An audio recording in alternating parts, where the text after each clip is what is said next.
Hi friends, నేను మీ doctor Praveen Rao, consultant endocrinologist. ఈరోజు మనం మెంటల్ హెల్త్ గురించి మాట్లాడదాము. మెంటల్ హెల్త్ అంటే ఒక పర్సన్ ఆలోచన విధానం కరెక్ట్గా ఉండి తను హ్యాపీగా ఉంటే దాన్ని ఒక sound state of mental health అంటాం మనం.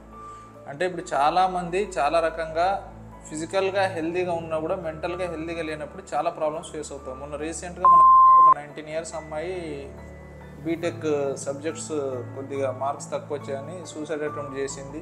పారాక్వెట్ పాయిజనింగ్ తీసుకున్న వల్ల చనిపోయింది.